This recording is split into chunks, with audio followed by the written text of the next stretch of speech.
Welcome to Girl Talk. We're so happy you joined us today. I have two special guests with me today, and I have Caroline on my left. I got to remember that my left hand, and Soren on my right. So Caroline, tell us a little bit about yourself. I'm a senior at Trinity Christian School. I've been a member of the Students for Life organization there since it began in around 2018. Wow, okay, that's great. And Soren? Yes, I came to Trinity last year, and I've been a member of the Students for Life Club for that year and this year. So. This is off topic, but where were you before Trinity? I was at Dominion Christian School. Oh, okay, it's I'm also familiar in the area. with that. Yeah. And this is the first club you joined at Trinity? Yes, I think it is. Okay, so why this club? So I like the moral aspect of it, and I think abortion is a very important political issue. I think it's the most important right now, and so I wanted to see how I could get involved. And your family feels the same way? Are you all like-minded, or do you have anyone in your family that does not agree with you regarding like being pro-life? No, for the most part, we're all like-minded. I have some extended family here and there. Okay, but you grew up knowing that this is just the way it is, right? Abortion goes against God's will. Yes. Okay. What about you, Caroline? What drew you to this club? I definitely feel like I have a moral obligation to do something to help this cause because it really is truly a genocide in our generation. So. And yes, your generation, yes, that's true. Do you know anyone who's had an abortion? A friend or anyone? I do not. Good. Yeah. Okay, that's good. Okay, so abortion, definitely, we are going to touch up on that a lot. But what I would like to talk about first, because we've got Catholic, Orthodox, Protestant, and there's different views here. And I think the most controversial topic, even among the Christian community, not so much abortion, because I think with abortion, we all agree. It ends a life abruptly, it's wrong, it goes against the will of God. What about birth control pills? Do you feel like it's not right for a married couple to be on birth control? So I may need to brush up on my science here, but I believe that birth control prevents conception. And if I take the pro-life standpoint and believe that life begins at conception, and if it prevents it before life has started. So I think birth control is permissible. Permissible, yes. Okay. What about you, Caroline? Yeah, as you said, as a Catholic, I do not agree with birth control as a contraceptive. First, because I believe in marriage having a twofold purpose. One of those being to have that loving relationship, loving sexual relationship is important. To have those children and to have a family as your vocation. And when you disconnect that love and that vocation of childbearing, it's not following God's will, as he said in Genesis, to be fruitful and multiply. But do you think there should ever come a time when a mom should go on birth control, or just never? For the purpose of contraception, no, but I know there can be a lot of other issues that women... Oh, so you're just speaking about but I'm saying, I know a Catholic family, they've had 9 children. Do you just keep going, or what do you think in that regards? I think contraception is up to the will of God, and not for us. So, and why do you believe? I know you said because it's preconception and everything like that. Yeah. And you don't believe that it goes against the will of God to be on birth control, because God ultimately is sovereign. He'll give, he won't give. I mean. It doesn't go against the will of God. In your mind, it's not going against the will of God. No, I don't. As a Protestant, I don't think that the sole purpose of sex is for reproduction. I think that sex is also a binding act between husband and wife. So I think there are circumstances where birth control is allowed because, I mean, we don't know the universe, all the situations. There are lots of different situations. Okay, so it's interesting that you both differ on that. Do you believe that sex is not just for having babies, or do you believe? Yeah, I agree with Soren that it is like a binding, loving relationship between the man and the woman, but I don't believe it should be disconnected from the childbearing. So do you believe that it's up to the mother whether or not she should be on birth control, or do you believe that it should just not be allowed at all? Like, do we have a say in that? I don't think it should be allowed at all. So that like the government would be involved in that, like with abortion, like abortion's illegal, birth controls are illegal? In an ideal world, yes, I don't okay. think birth control should be legal, but obviously that's not realistic at all in our Right, society yeah. right now. So, How do you think people would react if birth control became illegal? I mean, I think there would be an outcry. I mean, there would already be an outcry if abortion became illegal. I think even more so, I think they'd be like, the pro-life movement's gone too far. Okay. Now, what about a couple's married and they can't have children?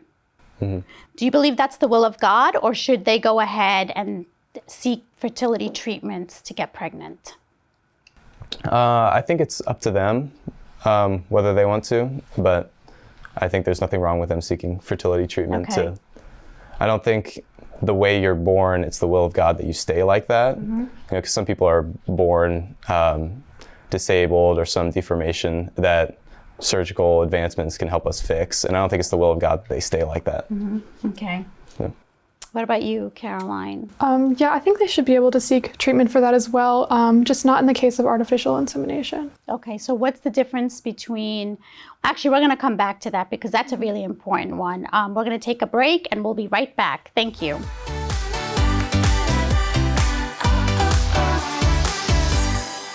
Welcome back to Girl Talk. We're just going to go ahead and continue and pick up where we left off about artificial insemination. Soren does believe that if a couple cannot get pregnant, it's okay to go ahead and pursue medical treatment. There's nothing wrong with that. Caroline also agreed, but I loved when Caroline paused and stopped us and she said, except for artificial insemination. So what is it about artificial insemination that you don't feel is right?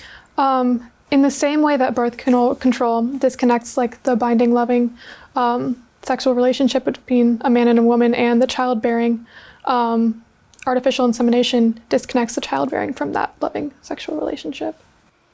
That's true. That is true. But what happens if the man has low sperm count? Then you just don't get pregnant, or? Yeah, and I think in that case, it's the will of God. That's the will of God. It obviously is going to take a lot of prayer, and it's a big struggle for a lot of women. It is a very big struggle for a lot of women not to get pregnant. That's true. What about in vitro?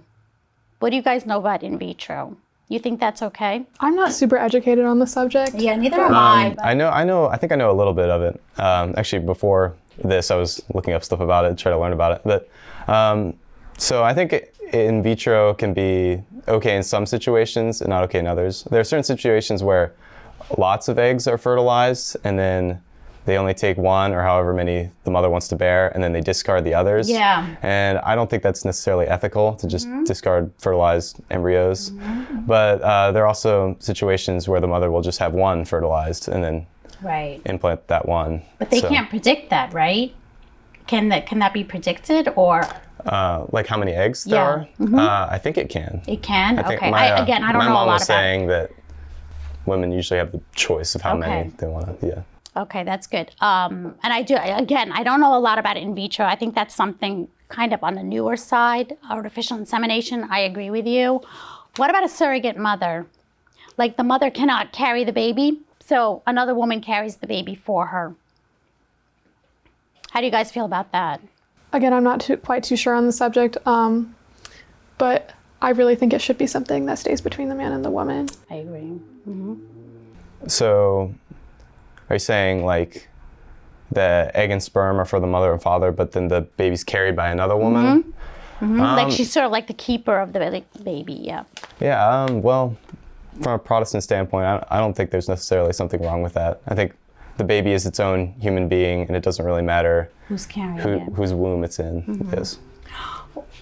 Do you have anything to say about that? Again, I think there's a relationship that forms between the baby in the womb and the mother, and that's another reason why abortion is so terrible, because there is a bond that forms there, and having that bond with a surrogate mother seems improper. So. That's true. I mean, that is true. During the pregnancy, there's a bond that begins to form between the mom and the baby. and having someone else, it's kind of intrusive, but I understand why people do it for health reasons, which is going to get me on to the next question. What if the mother's life is in jeopardy and she's going to die and she has to terminate the pregnancy? In the circumstance of abortion? Like she's the mother, it's either the mother or the baby are going to live. You know, and you have to choose. Both are not going to live. One is going to die. I think in that circumstance, I know medically the women are going to have a choice, but a true humble mother who has that sacrificial love for her child is going to give her child that life. And I think that's a moral thing to do. Okay.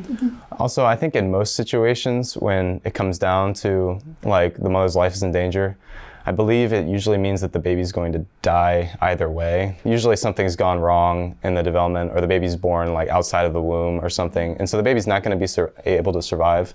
So you have to make the decision whether you abort the baby and let the mother live, or the mother dies and the baby dies. I don't think in almost all situations, the baby's going to die either way. So It's a very tough choice. It's a very tough decision. So in a situation like that, where the baby's going to die either way, I do think it's okay to abort in order to save the mother. Well, you know, my daughter's a NICU nurse at Fairfax Hospital, and some before even the baby's born, they already know that the baby's completely deformed. The baby is going to be born with missing limbs or whatever, and it becomes, you know, easier for the parents to say, just abort the child, because the child's not going to live a normal life. Like, the child's going to suffer. What do you think about that? I mean, in a case like that? I definitely think they should still keep the child, because the life at that point is in the hands of God. And if there is even the slightest opportunity of him surviving, despite the fact that he's suffering, that's still a life. So Yes, I still think all human life has value despite bodily deformations. The deformed child's soul is not affected in any way by the state of the body. So. And I think the parents who end up choosing to abort, it's not because the child so much is going to suffer, but it's probably because they're going to suffer. Yeah.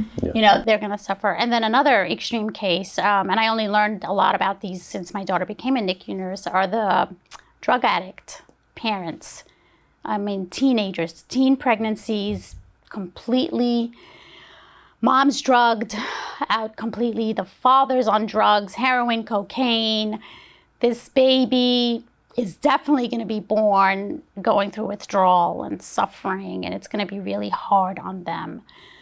Keep the baby, or, I mean, a lot of these teenagers, they'll have the baby and then they'll leave. Some abort them because they just don't want their child to suffer. And they do. The babies are born and they suffer a lot. Those who keep the babies, they really suffer a lot going through withdrawal. And it's just horrific what this child goes through. Is that fair for the baby? it's definitely not fair for the baby to have to go through that suffering because of the sins of their parents, but that doesn't mean they shouldn't have the opportunity for life, because that's something they can recover from. So. How do you feel? Yeah, I don't think it's our place to take the life of the baby just because the baby will suffer. Then that's just killing for convenience's sake. Right. I still think that's wrong. That's good. I mean, as you can tell, like, it's not just pro-life, pro-choice, abortion, not abortion. I mean, these are really tough decisions to make. And it breaks now that my daughter works and sees these babies, it breaks my heart to see what is happening to our world today. And it's just sad how fast they get pregnant, and that's a whole other topic, is the whole teenage, pregnancy. That's something else we'll tackle another time. But right now, we are going to go ahead and conclude our show. It was so nice to have both of you here. Keep doing what you're doing. I like that you stand your ground, and I hope that you continue to influence all of Trinity. All of upper school should hear what you guys have to say. Because I don't think they're being fed truth. They're being fed by what the world is telling them. And you guys are seniors and leaders, and you just have to constantly feed them the word of God and the truth. So thank you guys for being here. Thank you to our viewers for being here with us. La, la, la.